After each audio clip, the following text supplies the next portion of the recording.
Eu convidei o fundador do IBGL, meu querido Fabiano Zanzin, mais uma vez comigo aqui no programa, agora com o novo cenário. Nesse cenário é o primeiro que você vem. Nesse cenário é o primeiro. Boa Parabéns noite, pelo cenário, obrigado pelo convite. Querido. É sempre um prazer estar aqui no Jogo Aberto, falando de temas relevantes e, nesse momento, né, falar de como sair do outro lado ainda mais forte, vivo e fortalecido. Fabiano, que pancada, hein, rapaz? Que foi isso? Como que vocês estão, o que vocês estão orientando, assim, num primeiro momento? As pessoas que estão perdidas, estão simplesmente querendo achar um rumo para começar a tocar o negócio. Olha só, lá no Instituto nós atendemos basicamente empresários de médio porte. Então, num primeiro momento, estava todo mundo ainda sem saber qual era a real extensão dessa crise, quanto tempo ia durar. Então, existia muita especulação. E aí, logo no final da primeira para a segunda semana, para nós já ficou muito claro que o jogo tinha mudado e mudado drasticamente. E quando a economia retomasse, realmente ia ser outra economia que nós íamos encontrar. Como realmente é isso que vai acontecer. E nós estamos orientando todos os nossos clientes, todas as empresas, nós atendemos indústrias, atendemos hospitais, atendemos, inclusive para hospitais o jogo mudou e mudou drasticamente. Sem né? dúvida. Nós atendemos prestadores de serviço, varejistas. Então, os principais direcionamentos diversificação do seu modelo de negócio. O modelo de negócio tradicional, ele definitivamente foi aniquilado. Então, agora é hora de repensar o posicionamento da empresa, para quem eu vendo, como eu compro, de quem eu compro, como eu vou vender, principalmente os novos canais. Porque não é só a internet. Né? Porque muita gente fala assim, Fernando, mas será que a internet é uma saída? Não, a internet já é uma saída há muito tempo. Sim. Né? O que aconteceu é que essa crise, ela potencializou o tempo de amadurecimento. Eu digo que nós fomos o empresariado brasileiro, e acho que no mundo como um todo, ele foi catapultado para 5 anos à sua frente. Então, muitas empresas... De uma hora para outra. De uma hora para outra. Né? Muitos restaurantes não estavam ainda no aplicativo, não tinham delivery. E de uma hora para outra, eles tiveram que passar a vender por delivery, por aplicativo. Muitas empresas descobriram que a sua equipe podem ser produtivas, mesmo trabalhando em home office, com um custo muito menor. Isso foi uma outra... Esse empresário descobriu que a equipe dele consegue produzir, estando em casa, sem altos custos, com energia, telefone, papel higiênico, custo operacional. Então, isso mostrou também que é possível se reinventar. Então, assim, toda crise, ela dói, mas tem um lado bom, dá para tirar aprendizado. Eu digo o seguinte, Fernando, arranhado, machucado, ferido, todo mundo vai sair do outro lado. Não importa o tamanho do negócio. A diferença de outras crises globais que tiveram econômicas para essa da Covid, para a economia e para o mercado, é que essa atingiu todo mundo, grande e pequeno, médio ou gigante, rico ou pobre. Não teve um país no mundo que estava imune a tudo isso. Então, nos mercados, foi a mesma coisa. Todos foram afetados. A pergunta é, como eu vou sair do outro lado? Já existe um modelo pronto para isso? Ou esse modelo ainda está em construção? Ele ainda está em construção. Existe uma categorização de problemas que nós utilizamos dentro do mundo empresarial, baseado em 4 tipos de problemas. Problemas simples são aqueles problemas que você resolve com um processo. Né? Então, quando eu ligo um computador e ele não liga, eu tenho que ver o processo. Está na energia? Está na tomada? Ok? Problema simples. Existem problemas mais complicados, que já a solução depende de especialistas. Então, se eu tenho um problema tributário na minha empresa, se eu não sei vender por internet, eu preciso contratar um especialista para me ajudar a montar todo esse processo. Existe um terceiro problema, que é o problema complexo, que é aquele problema que não tem precedente. Eu nunca passei por isso.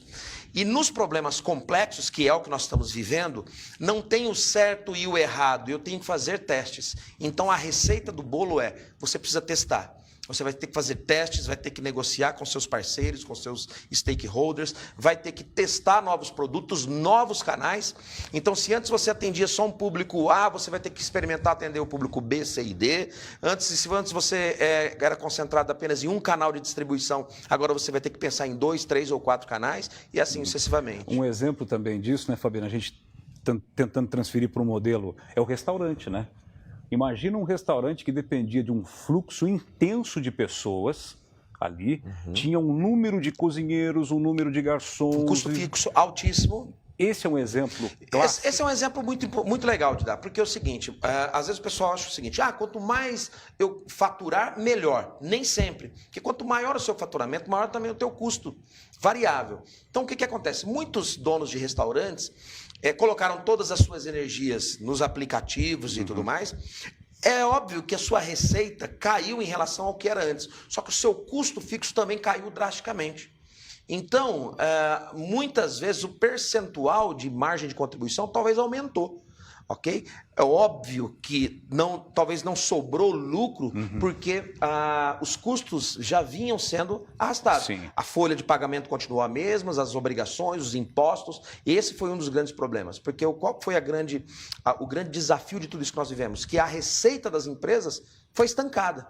Então, todo mundo teve que fechar as portas e parar de vender. Quer dizer, então parou de entrar receita, porém os custos continuaram. Folha de pagamento, impostos, custos fixos. Esse foi o grande desafio. Isso é extremamente novo, né, no mercado global. E nós podemos transpor isso para vários setores. Por exemplo, o varejo. O que você me diz do varejo depois dessa crise? Vamos lá. O varejo foi o que de imediatamente já sentiu o primeiro impacto, né? Como sair do outro lado? Primeiro, os varejistas, e aí nós temos pequenos varejistas e os médios e grandes varejistas.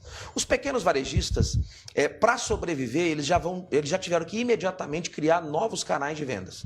Vender pelo Instagram, vender pelas redes sociais, montar o seu e-commerce. Só que você concorda que isso já era uma tendência que já deveria estar sendo explorada. Sim. Então a crise forçou todo mundo a ter que amadurecer, ok?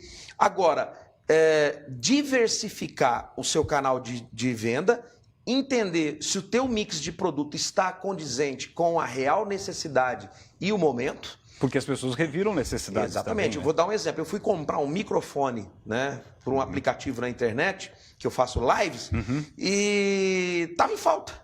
Microfone. E eu comecei a olhar todos os produtos que diz respeito a lives, a transmissão, fone de ouvido, tripé, estavam em falta no aplicativo. Porque todo mundo que é produtor de conteúdo foi para a internet. Então, ao mesmo tempo que alguns mercados cessaram, outros foram criados. E aí o empreendedor precisa estar muito atento. A dica que eu dou é a seguinte, Fernando, não espere tudo isso passar para repensar o seu negócio. Então, se tem uma coisa que todo mundo teve de sobra nessa quarentena, foi tempo. E para estudar, né, Fabiano? E principalmente para estudar. Nunca se teve disponível tanto material e conteúdo de graça, todos os dias, né? Você pode escolher live de quem você quer assistir. Isso é verdade. Gente muito boa, entregando conteúdo gratuitamente. Verdade. Então, dá para se reinventar, sim. E essas pessoas estão criando público, criando audiência e também se performando, né? Com certeza, os produtores de conteúdo, não só, ou quem também trabalha com produtos e serviços, podem utilizar, surfar nessa onda aí.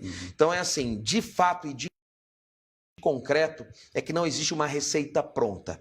Agora, o correto é dizer, não, o modelo clássico, o modelo que eu vinha seguindo, esse modelo não existe mais. Ele foi abolido. Acabou. Então é muito importante o empreendedor, o empresário entender isso. O modelo clássico acabou. O meu modelo de negócio vai ter que ser repensado, mas repensado rápido. É a velocidade de respostas que o empreendedor vai dar para o negócio que vai determinar o quão rápido ele vai sair do outro lado. Com a crise, nós vimos também o EAD sendo utilizado como modalidade para aula, né? Até o EAD sempre foi usado no ensino superior. Agora a gente está na criançada aí do fundamental fazendo EAD. Você acha que isso se consolida ao longo do tempo ou é só mais neste momento? Porque na modalidade educação é uma coisa que nós não podemos também abrir mão de certos conteúdos presenciais. Como é que você vê isso? Esse é um conteúdo, esse é um setor interessante, né? Um colégio, por exemplo. Estou oferecendo por meio de EAD, estou oferecendo curso pelo computador, aplicativo e tudo mais. Mas e quando voltar tudo isso? Então, o que eu acho que aconteceu, e isso é um fato, é que a experiência que tanto professores quanto alunos tiveram com o ensino EAD, não só na área de ensino, teve também a telemedicina, né? Muitos hospitais, muitos médicos atendendo por telemedicina, isso aconteceu muito. O que essa experiência mostrou para esse usuário, tanto dos dois lados, que a qualidade não foi colocada em xeque, dá para se performar. Então, pela primeira vez na história, muitos empresários fizeram uma reunião com seus executivos por videoconferência. Algo que já é muito comum no mercado, mas por incrível que pareça, muitos empresários ainda não tinham testado. Só fazia reunião? Só fazia presencial. Então, o que vai acontecer? Muitas empresas e muitos modelos de negócio vão tomar gosto pela coisa. Vão perceber que é possível utilizar a tecnologia a seu favor. Obviamente que algumas atividades não permitem, né, isso constantemente. Alguns cursos precisam ser extremamente práticos. A minha filha, por exemplo, faz gastronomia. Né? Então, você precisa estar ali, né, fazendo, né, sentindo o cheiro da comida. Então, você precisa ali, efetivamente, estar ali vivenciando. Porém, o que eu acredito é que muitas barreiras foram quebradas. E muitas barreiras foram quebradas e o empresário percebendo que eu posso performar com um custo muito menor. Então, isso vai provocar uma reestruturação de departamentos, isso vai provocar uma reestruturação de modelos de negócio, usando a tecnologia a seu favor. E a gestão, Fabiano, a gestão clássica que a gente está acostumado? Morreu. Essa também já era? Morreu. Simplesmente assim. Alguns princípios, não só por conta da Covid, tá? Porque o que acontece? Alguns princípios de gestão e administração eles não podem ser abandonados. Né? Por exemplo, uma gestão financeira. Não tem como você reinventar a roda na gestão financeira. Tem uma forma, só existe uma forma de você fazer isso. É do jeito certo, do jeito correto, ok? O que acontece é que a velocidade com que as tomadas de decisões precisam ser feitas, Fernando, ela é muito maior. Então, hoje, eu preciso dar respostas para um mercado que vai mudar toda semana. E isso nós vivenciamos. O mercado mudou, de um dia para o outro mudou completamente. Então, essa capacidade, aqueles modelos de gestão lentos, aqueles modelos de gestão arcaicos, aqueles modelos de gestão patriarcais, esse modelo é um modelo que não consegue mais sobreviver no atual dinamismo do mercado. Então, nesse momento, as empresas vão precisar de engajamento de equipes, pessoas comprometidas, engajadas. Né? Nesse momento, o que aconteceu? Muitas empresas tiveram que renegociar os seus salários, trouxe o funcionário para a mesa e disse o seguinte, olha, você quer continuar empregado? Eu também quero continuar sendo seu empregador, só que nós vamos ter que fazer um bem bolado aqui. E muitas empresas tiveram que se acordar entre si para poder continuar sendo sustentável. Esse mesmo exemplo serve para o engajamento, para a criatividade das empresas. Então, aquele modelo onde o líder, onde o chefe dava respostas e direcionamento para tudo, esse é um modelo que foi abolido. Agora eu trago a minha equipe para a mesa e digo, pessoal, e aí? Essa é a nossa dor, eis onde nós estamos, eis onde nós temos que chegar. Como que nós vamos conseguir construir uma rota para sair do outro lado? Agora, mais do que nunca, as equipes, as empresas vão precisar de pessoas e pessoas engajadas e bem treinadas. Perfeito. Esse é o grande momento. Né? Então, porque você vai precisar de pessoas extremamente comprometidas com o teu negócio. Bom, nós vamos para o intervalo agora. Eu vou fazer uma pergunta para o Fabiano responder na volta do intervalo. Quando você tinha papel para colocar a meta lá era uma coisa, agora nem papel você tem para colocar. Esse é o desafio que o Fabiano vai responder depois do intervalo. Como elaborar novamente as metas num cenário como esse? Daqui a pouco a gente está de volta. É rapidão. Recebendo o Fabiano Zanzin, que é o fundador do IBGL, Instituto Brasileiro de Gestão e Liderança. Fabiano, eu te perguntava no bloco passado, né? Quando eu tinha as minhas metas, elas estavam lá no papel e você já dizia, né? 70% não conseguem atingir as metas. E agora que nem papel tem mais? Como é que eu vou reformular tudo e colocar as coisas nos trilhos? Assim, papel não tem mais, porém você precisa estabelecer um norte. Uma coisa é certa, não dá para você trabalhar sem saber para onde você está indo. O que acontece é que tudo mudou. Então, talvez se eu tinha uma meta de 1 milhão, eu vou ter que rever essa meta. Se eu tinha uma meta de atender 3Y, eu vou ter que rever essa meta. Então, a dica que eu dou, a primeira coisa é estabeleça um objetivo único para o seu negócio de, no máximo, 6 meses. Então, não adianta você estabelecer um planejamento de 12 meses. Aqueles modelos clássicos de planejamento que a gente aprendia lá na academia, aquilo foi para o espaço. Porque aquilo é complexo. Primeiro, envolve muitos fatores externos e é muito difícil tirar aquilo do papel. Então, hoje, a palavra de ordem é simplificar. A palavra de ordem é fazer um planejamento de maneira simples. Então, para quem é empreendedor e está nos assistindo, a dica é a seguinte: reúna a sua equipe e defina o seguinte: qual é a nossa meta mais importante para o nosso negócio para atingir daqui 6 meses? É faturamento? É rentabilidade? Estabeleça isso em um número. Não adianta você focar em 4 metas, você não vai atingir nenhuma. Então, o que eu quero para daqui 6 meses? É colocar o meu caixa em equilíbrio novamente, é garantir faturamento com resultado líquido. Estabeleça um único objetivo. Estabeleceu isso, aí é hora de desdobrar isso em ações estratégicas. Deixa eu trazer isso para um assunto doméstico. Claro. Por exemplo, o sujeito ganhava 10 mil reais por mês, tá certo? Mas ele pagava o financiamento de um carro que lhe levava R$1.000 por mês. Ok. Opa, vou vender esse carro e liquidar esse financiamento, não quero mais esse financiamento. Ok. Ele pagava R$1.000 do apartamento financiado dele. Ele vai ter que arrumar um jeito também de... ele tinha uma internet, uma TV a cabo de R$300 por mês. Opa, será que eu não tenho uma de 150? Quer dizer, o que eu faço dentro da minha casa, eu vou ter que fazer na minha empresa. Exatamente. Porque é o seguinte, na empresa, eu costumo dizer que só existe 3 gavetas lá no armário. A gaveta de cima, a gaveta de baixo e a gaveta do meio. A gaveta de cima, Fernando, é a gaveta que entra o dinheiro. É a gaveta do faturamento, da receita. E muitos empresários gostam de dizer assim, não, porque a minha empresa fatura X milhões. Isso é vaidade pura. Porque não importa quanto você fatura. O que importa é quanto tem na gaveta do meio, que é a gaveta que sobra. Exatamente. É o caixa. Esse é o rei. A gaveta de baixo é a gaveta das despesas. Então eu tenho a gaveta de cima, que é a que entra dinheiro, a de baixo, que é a que sai dinheiro, e a do meio, que é a que sobra. Eu aprendi isso com um empresário libanês uma vez. Mas isso que é o caixa. O que essa crise mostrou para muitos pais de família e para muitos trabalhadores e para muitos empreendedores? Que nós não fazemos poupança, que nós não temos reserva, que nós gastamos tudo que nós ganhamos, que muitas empresas estão endividadas, que elas não têm sustentabilidade para aguentar 20 dias com as portas fechadas. Então, toda crise, ela também denuncia, de certa forma, uma ineficiência nossa. A grande pergunta que eu faço para os meus clientes é: o que essa crise está te ensinando? O que essa crise está me ensinando? Para muitos empresários, essa crise demonstrou que muito do faturamento era só vaidade. Então, é hora de rever todas as contas, é hora de garantir caixa, não só faturamento. Exatamente. Faturamento é extremamente importante, mas mais importante do quanto você fatura ou do quanto você ganha é quanto você gasta.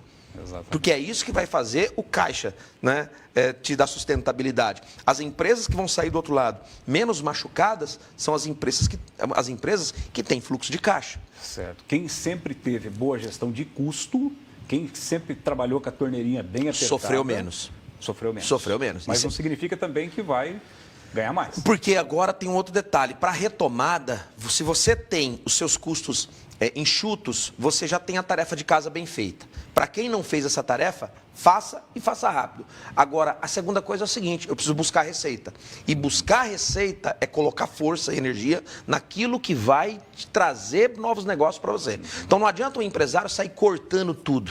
Agora eu vou cortar todas as despesas. Eu não vou mais investir em publicidade, eu vou cortar a parte de treinamentos. Quer dizer, se ele fizer isso, ele vai cortar a mangueira de oxigênio. Porque de um momento para outro, como você colocou, alguma coisa desapareceu do mundo. Por exemplo, a minha marca, que estava todo dia lá, aparecendo, né, na televisão, na internet, no rádio, opa, deixa eu segurar. Agora, se ele não retomar essa marca, não aparecer, eu vou para outra.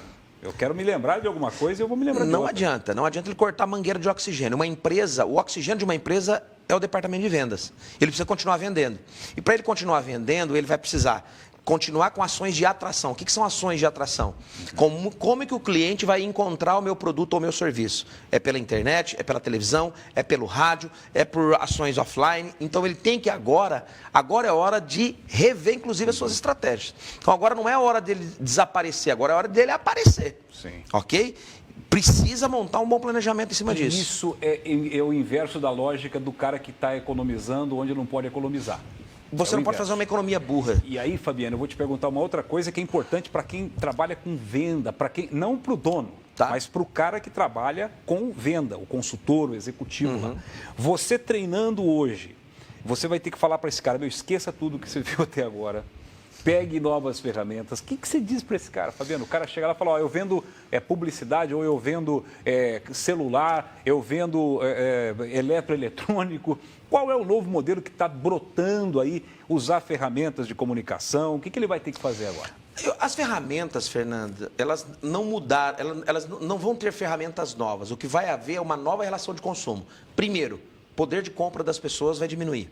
Isso é fato. Muitas pessoas ficaram desempregadas, muitos salários foram renegociados. Eu tenho clientes que renegociaram o salário dos seus executivos por 50% do valor que eles estavam ganhando. E é justo nesse momento. Okay? Então, uma coisa é real e é fato. O poder de compra das pessoas diminuiu ou vai diminuir drasticamente durante um bom tempo. Então, para quem trabalha com vendas, precisa estar antenado o seguinte: qual é o produto que eu preciso ter no meu portfólio para vender para quem está com renda baixa? Então, talvez é hora de rever mix de produto e preço. E posicionamento e estratégia. Sem dúvida. Né? Então, Tudo, é hora de rever muito mais o mix e a forma como está se oferecendo esse produto e que tipo de produto. Exatamente. Vão surgir novas demandas. Né? Vão surgir novas demandas, como os equipamentos de transmissão, equipamentos de educação à distância. Né? Vou dar um exemplo simples. Tem gente que aprendeu a fazer do dia para a noite máscara. Né? Exatamente. Ok, dificilmente o sujeito vai. Ele não vai criar uma grife de máscara, mas por que não? Ok? Ele não vai, de repente, virar todo o jogo só fabricando máscara. Sim. Mas com a nova economia, com as novas relações de consumo, surgem novas demandas por novos produtos. Exatamente. Então o empreendedor precisa estar muito atento a responder a seguinte pergunta: qual é o produto que o meu cliente vai querer comprar? E aí tem uma coisa muito importante: se ele não conhece o cliente dele, aí ele está perdido. E a gente tem um exemplo muito atual para isso. Quando nós tivemos a abertura do comércio no começo da semana, quase ninguém foi para comprar. As lojas estavam praticamente vazias. O pessoal foi pagar o que já estava amarrado, ele segurou o que ele tinha, tanto que o desespero era ficar sem salário, né, para honrar os compromissos e tal. Gente com carnê, fila de gente com carnê em lojas de departamento. O cara comprou uma televisão em 10 vezes, foi lá pagar o carnezinho, embora não precisasse disso, porque já foi anunciado que ele vai ter mais tempo para pagar sem juro, para não dar aglomeração. Então, se eu vou voltar naquela empresa, se eu vou voltar naquele serviço que eu sempre busquei lá, eu vou chegar lá, vou ter um cara diferente, vou ter um produto diferente para comprar. Se ele estiver lá ainda, né? Vai ter um produto diferente, vai ter um layout de loja diferente. Então, para que eu possa mudar o layout de loja, para não dar aglomeração, eu vou precisar contratar a pessoa que trabalha com acrílico para montar ali uma separação. Então, assim, fazer uma barreirinha. Ao mesmo tempo que existem produtos e serviços, né, sendo com muita dificuldade de penetração de mercado, existem outros produtos e serviços com alta demanda. Então, é isso que nós temos que entender. Essa é a dinâmica do mercado. Você falou da máscara. É a dinâmica do mercado. Agora, uma coisa importante, eu sou aquela pessoa que sempre enxerga o copo de água mais para cheio do que vazio. O mercado não vai acabar. Isso vai passar, ok? O consumo não vai desaparecer, as pessoas vão continuar comprando, as pessoas vão continuar indo em lojas. Só está mudando. Cara, só está mudando e mudando rápido. Então, a palavra de ordem para o momento, Fernando, é adaptação. A palavra de ordem para o momento é respostas rápidas. Para isso, o empreendedor precisa conhecer o seu cliente, precisa conhecer a sua carteira. E aí, aqueles empreendedores que não fizeram a tarefa de casa, que não fizeram um refino da sua carteira de dados. Existe um conceito que o novo petróleo, o petróleo do século XXI, são os dados. É a base de dados que as empresas têm. Tanto que tem aí agora a nova lei de proteção de dados, né? Exatamente porque isso é realmente ouro. Então, você saber quem é aquela pessoa que está na tua base de dados, qual é o telefone, o que ela compra, qual é o histórico de compra dela. A Amazon, nos Estados Unidos, no começo do ano, lançou uma modalidade de compra sem clique. O que significa isso? Conhecendo exatamente o histórico de consumo dos seus consumidores, ela envia para casa do cliente uma caixa com uma sugestão de produtos ali, com base no seu histórico, sem a pessoa pedir. E se ele não quiser ficar, ele pode devolver aquele produto, né, sem custo nenhum. Isso é o antigo condicional que as lojas já faziam. Agora, ela só consegue fazer isso porque ela tem informação e ela sabe tratar a informação. Então, agora é hora do empreendedor pegar a sua base de dados e falar, poxa, quem é realmente meu cliente fiel? Eu vou ligar para esse cara, vou ver como é que ele está, o que ele está precisando. Agora é hora de fazer pesquisa, agora é hora de se relacionar com a sua carteira de clientes. Exatamente. Tão importante quando sair tomando decisão, se relaciona primeiro, escuta o seu cliente. E até para trazer um outro exemplo tão próximo e tão dentro da nossa casa aqui, é o Clube Fato, né? Ali ele tem todo o histórico de compra de cada cliente, tanto que ele já está oferecendo para o cliente, olha, eu sei que você está precisando aí de meia dúzia de ovos, está precisando de 1 quilo de carne, é mais ou menos isso, É mais ou né? menos isso. Isso é um exemplo muito inteligente, muito providencial aqui, que mostra como tratar os dados, né? Um programa de fidelização, de mapeamento, né? Existe uma reciprocidade, você entrega os dados, ele te dá lá o cupomzinho. Exatamente. Ok, isso é um belo exemplo. Agora imagina só, né, Fabiano, uma coisa dessas que eu estou falando é coisa aí construída em 5 anos. Imagina quando você mudou o hábito do dia para a noite, como você falou. Nós estamos num horizonte aí de 3 meses, Fabiano, para para as coisas se recolocarem nesse novo modelo? Assim, ou um pouco menos, um pouco mais? Não, ou até menos. Eu acho, assim, nós já temos negócios que já conseguiram se reposicionar e já estão lançando novos produtos. Né? No Instituto, por exemplo, nós já estamos lançando 8 soluções, são 8 cursos para empreendedores, gestores, dentro de um novo modelo, com preços acessíveis, para atender essa nova demanda. Fez uma readequação Nós total. já fizemos uma readequação. Aliás, vocês tinham que estar exatamente nisso, na frente, porque você vai dar a solução para o cara que está precisando agora. O foco do Instituto é exatamente dar apoio e suporte para a classe empresarial, educação empresarial, nós trabalhamos com isso. Só que nós atendíamos um público que era o autogestor, o médio empresário, e nós percebemos que agora vai ter uma demanda muito grande do pequeno empreendedor. Então nós vamos lançar cursos de finanças para não financeiros, curso de fluxo de caixa, fluxo de gestão de estoque, fluxo de marketing e vendas. Então nós vamos ter cursos ali voltados para atender a nova demanda. Eu estou dando o nosso exemplo, para dizer para você o seguinte, eu não estou esperando 3 meses para ver o que eu vou lançar. Já está pronto e alguns cursos, inclusive à distância, aproveitei a quarentena para ficar 2 semanas gravando mais de 70 aulas, para alguns cursos que vai ser inclusive à distância. Então, para nós também, nós estamos tendo que se reinventar, mas eu estou dizendo para você, olha a velocidade que nós tivemos que dar respostas. Então, assim, vai acabar a quarentena, nós já vamos estar com o produto prontinho para colocar no mercado para ajudar as empresas. Então, a palavra agora é velocidade. É velocidade. Eu não acho que as empresas tenham 3 meses para se reinventar. Não dá tempo. Não dá tempo. Quer dizer, nós já perdemos entre já foi um mês. Já temos um mês. As empresas estão começando a voltar agora sob o signo do medo de que possa crescer a curva da pandemia e vai ter que fechar tudo de novo. Então está aí o outro. Então é o seguinte, qual é a habilidade que o gestor tem que ter nesse momento? Não é a habilidade de, deixa eu ver como vai voltar para tomar uma decisão. Não, já é desenvolver a capacidade de antecipar-se aos fatos. Então, eu, como gestor, preciso me antecipar aos fatos. Essa é a habilidade do momento. A última coisa que a gente vai falar aqui, porque o programa está acabando. Né? Nós temos um novo mundo e nós temos que procurar informação para conseguir construir esse novo modelo. Para arrematar, Fabiano, onde que eu vou conseguir essa informação? Como que eu vou criar esse novo modelo? Para quem é empreendedor, escute seu cliente. Pesquise o seu cliente, converse com o seu cliente, converse com a sua carteira de clientes para entender quais são os hábitos de consumo, qual é o real poder de compra dele, porque cada negócio tem um público-alvo. Então você precisa estar muito antenado ao que está acontecendo com o teu público. Não apenas com o mercado em si. O que está acontecendo com o meu público? Porque o meu público pode ser diferente do seu, o meu produto é diferente do seu. Sim. Então, de repente, o meu cliente vai ter uma resposta, o seu cliente vai ter outra resposta. Perfeito. Por isso que eu digo, né? A gente se reinventa a cada instante. Para trazer cada pessoa que eu trago aqui, a gente vê demanda. Então, teve um momento que pediram para trazer infectologista, eu trouxe. Para trazer epidemiologista, eu trouxe. Depois para trazer psicólogo, depois para trazer psiquiatra, depois para trazer geriatra e agora para trazer um consultor, um master coach. Então, nós não falamos quase nada no programa de doença, de gente ruim. Nós falamos de negócio, nós falamos de modelo e eu acho que isso que é importante para a gente. Valeu, Fabiano? Eu que agradeço, Fernando. Quero agradecer mais uma vez, imensamente, aos telespectadores, a você pelo convite. Obrigado. Deixar minha rede social, Fabiano Zanzin, quem quiser. Lá tem bastante conteúdo, tem bastante muito vídeo conteúdo lá. Exatamente. Aliás, os conteúdos do Fabiano eles são bem didáticos, gente. Pega ele no YouTube, pega ele no Instagram, ele está lá. Depois, tudo que ele falou aqui, você vai encontrar lá de forma detalhada e bem didática. Exato. Obrigado, Fabiano. Eu que agradeço, Fernando. Bom final de semana para você. Eu que agradeço. A gente volta na semana que vem com outro convidado aqui no programa Jogo Aberto. Te agradeço pela